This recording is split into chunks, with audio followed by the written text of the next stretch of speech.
Hello and welcome back to Silk Pod reviewing Age of Attraction episode 2. I know it's only 2 episodes in, but I'm just gonna be very honest with how I feel about the show.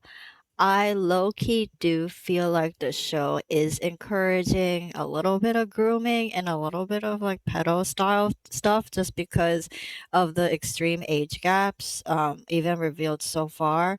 So I'm just gonna be very transparent that I definitely don't support the show at all. I think it's really disgusting and weird.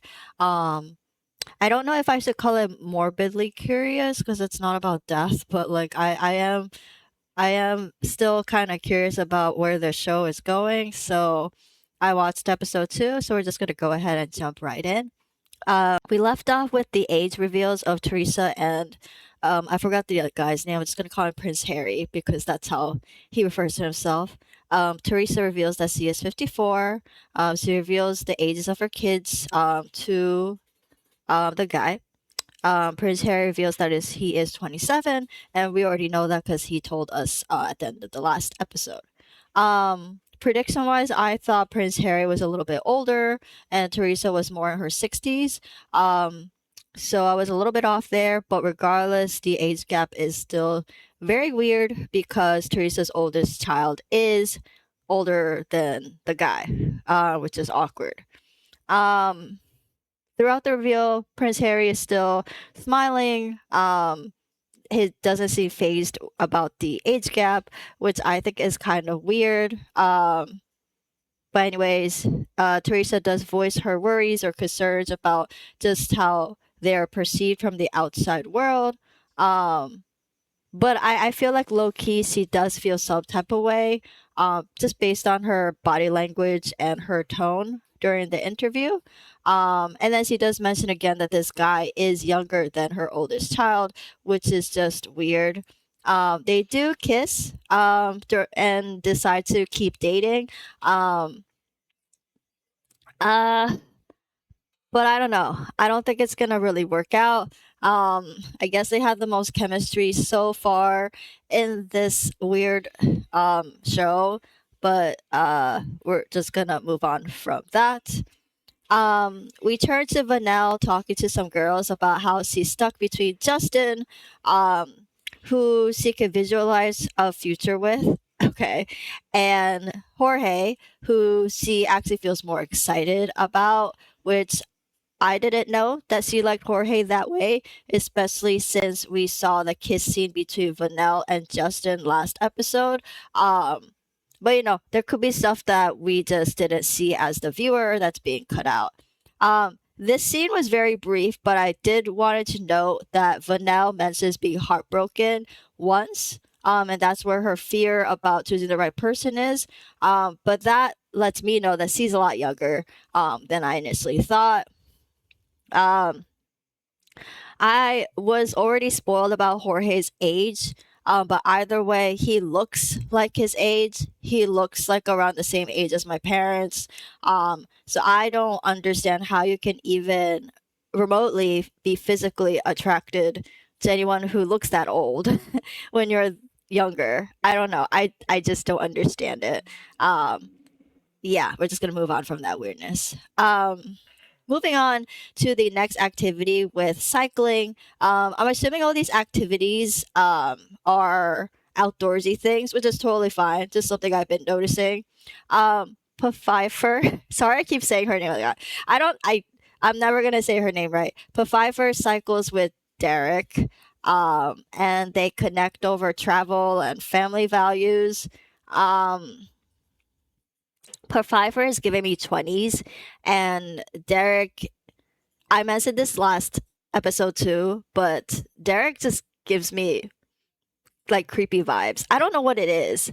I think I'm just being very judgmental. But either way, he says during the interview that he has two boys, ages 15 and 5. So again, we have another red flag with older men in this show being fathers.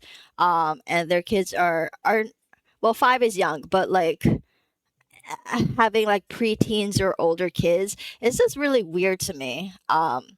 Especially since you're signing up to a show where you'll possibly date people who are, just slightly older or even younger than your kids.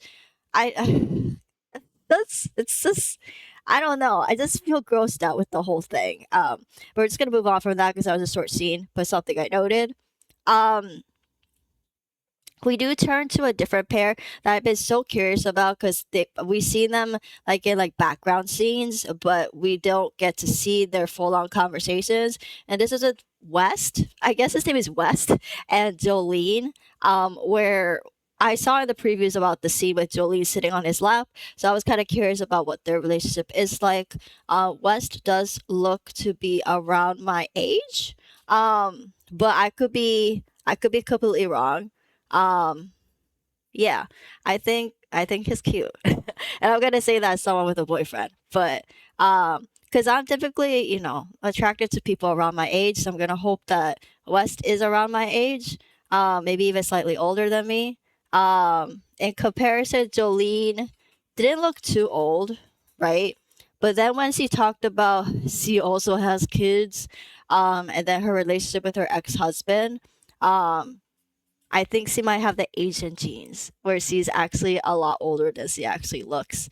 That's kind of the feeling that I get. Um, and I think that's also why Jolene is so curious about West's age. And West says that he looks younger than his age, but I don't know. I don't know. I'm gonna be grossed out if he's actually younger than me. I hope not, because then what does it say about me? Okay. We'll move on because these are very short scenes this episode. Um, Vanel and Jorge have their forest date. Is that even the right term? Jorge leads Vanel around the forest with blindfolds on. I don't know. This whole thing is just giving me creepy vibes. Like I understand the sentiment of like it's like a trust, similar to a trust fall, right? But I wouldn't even do this on a normal date. It's just such a bizarre thing to even do in general. I don't know. Um, yeah. Clearly, oh, I wrote down this whole time. The only notes I have is Jorge looks so old. He looks so old.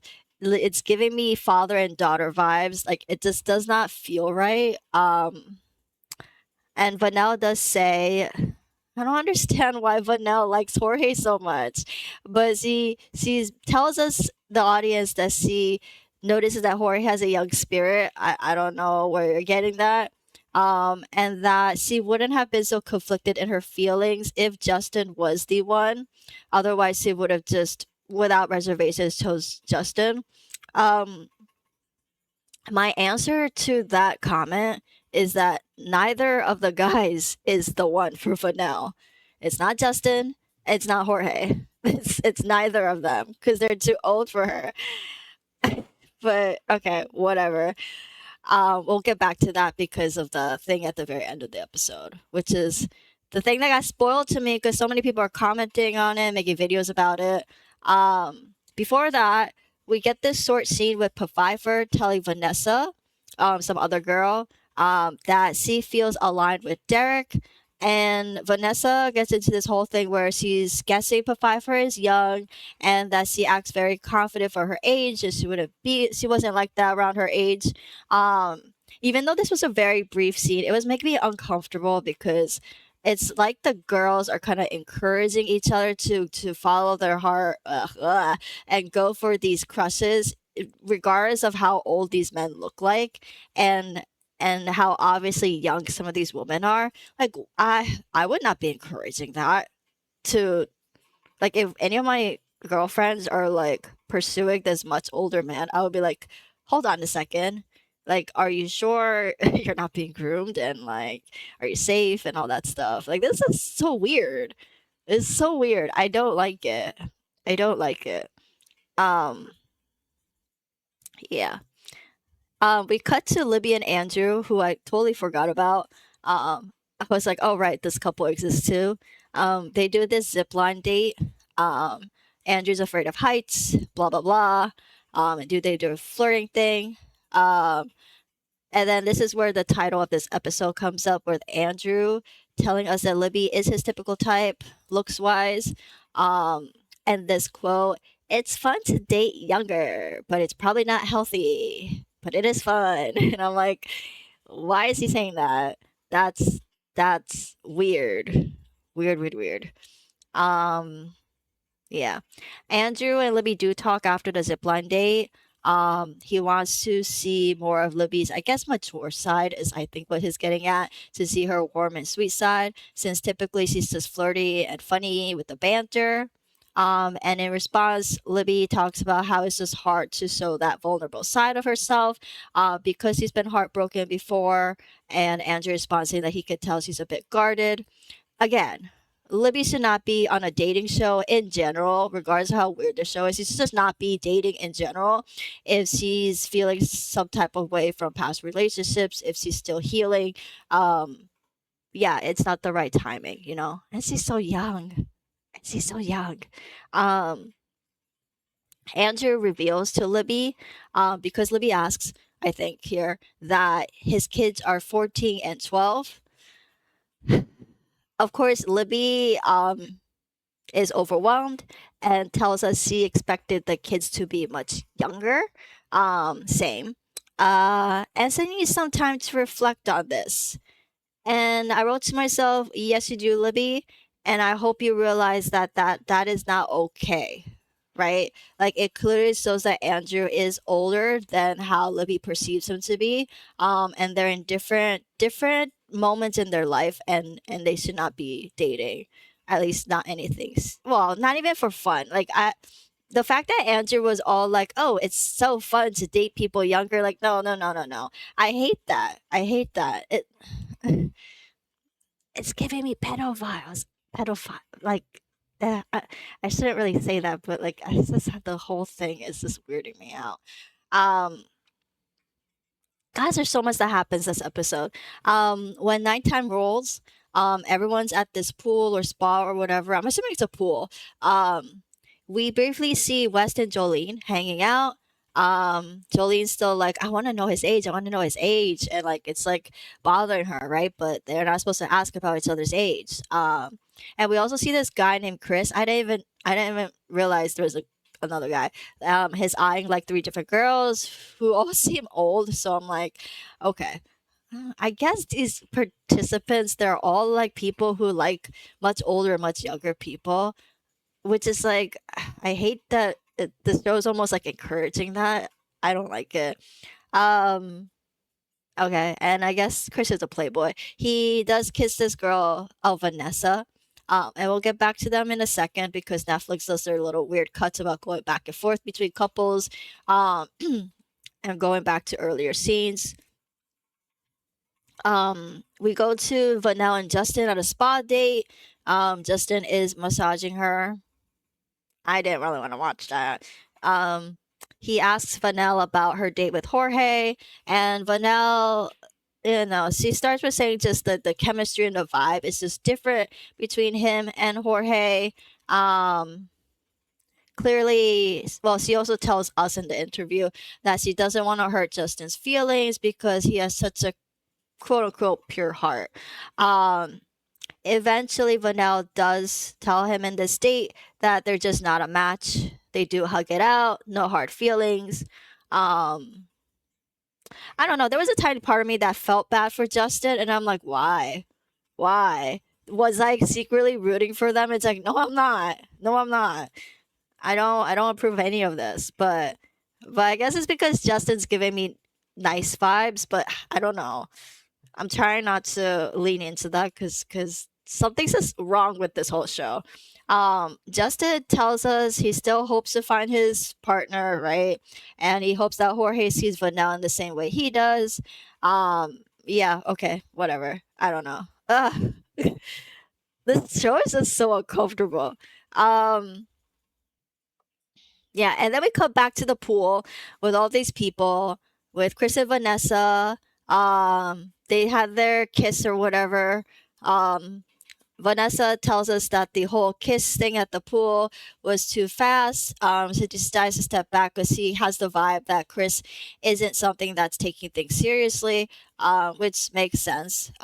That's probably the most normal thing we heard in this show.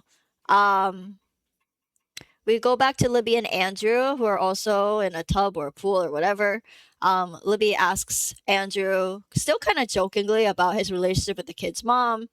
Eventually, Andrew asks Libby about her thoughts around long distance relationships, and potentially relocating if the relationship becomes more serious and long term. We don't get a clear answer from Libby. But she does say she's thinking about all these things and that she is starting to have serious feelings for Andrew. So it's all things, I guess, to consider. Um, but yeah, I hope it doesn't even get anywhere near that point, because Libby's too young to be doing this shit. I'm just saying. Um, yeah, and then I didn't. Oh God, I hate this transition. And then we go to the promise room, actually with Andrew and Libby. Andrew tells us before the reveal that he's guessing Libby is in her 20s. And as soon as he said that, I'm like, then why are you doing this? You could tell she's in her 20s. You're guessing correctly she's in her 20s. So why are you doing the promise room with her? Like, that's really disgusting. And somehow Andrew tells us that he still feels that Libby can be serious enough to date someone with kids. And I'm like, why do you know that? Why do you think that? That's so weird. Yeah. And clearly Libby's not being 100% honest with Andrew, because in the promise room Libby says that she's not scared or turned off with the fact that Andrew has kids, but she told us earlier in an interview that she was overwhelmed and a little shocked, and like she needs things to process. Like, it's clearly impacting her.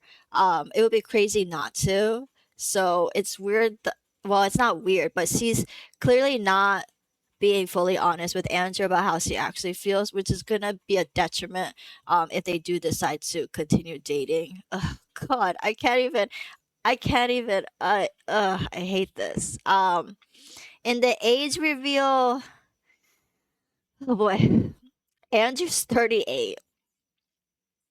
I mean, it makes sense because of the ages of his kids, but oh my God. And Libby's 22. I was hoping she was at least like mid 20s, but 22 is, even from my perspective, 22 is still a baby. Like you're still starting to like figure out who you are at that age and like figuring things out. Like, no, no, no, no, no, Libby, this is terrible. Um, Clearly Andrew is taken aback. He doesn't say that, but you could tell from his facial expression with the sigh and like the, oh wow, like, with the age gap. He says that it can still work. I don't know how you can think that, but yeah. Libby's clearly very shocked. She voiced like, wow, it's a 16-year gap. Um, but what really bothered me was when she said there's no turning back. Like, what do you mean there's no turning back? She can back out. She can say, hey, dude, I think you were cool and I was being open to the whole kids thing, but I don't think this is going to work. Like, just because, okay, regardless of whatever contract or whatever with Netflix, right? Even if you take someone to the promise room, like, you can absolutely back out, right? Like, as soon as the age is revealed, you could be like, nah, dude, I'm out. I would respect that. Um, Yeah, I feel like Libby is just very naive and young and figuring things out. And I'm scared that Andrew's the type to take advantage of that. Oof. Um, yeah. From that scene to the next scene, what happened? Oh, I just wrote a quick note about Logan and Vanessa that seems to connect better um instead of Chris. And they talk, but I barely took notes because I'm like, okay, they're vibing, but they don't get deep yet. Chris instead talks to Leah because apparently he was always curious about her. I don't know if that's true. And but that they just didn't have an opportunity to really have that conversation. Um, okay. Okay. All right. We're gonna go to the last scene of the episode, which is the thing that's, I guess, that became viral when that episode came out and people are commenting and stuff. With Jorge and Vanel in the promise room. Um, of course, like the other promise rooms, they both share about how they make each other feel. We already heard all this stuff before. Um, Vanelle shares about her celibacy for 2 years because of, I guess, things she regret doing before that, and she wants to wait until marriage to have sex, I guess. I mean, they shouldn't be having sex, period, especially with the age reveal. But either way, Jorge says that he respects that choice. Um, okay, whatever, whatever. Just yeah, don't get sexual regardless, because that's freaking disgusting. Because on the age reveal,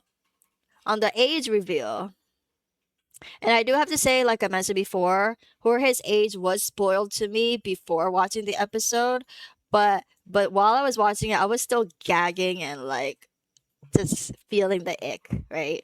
Because God, Vanel tells us she's 27. I thought she was a little younger actually. Yeah, Vanel's 27, which is fine. And Jorge is 60 years old.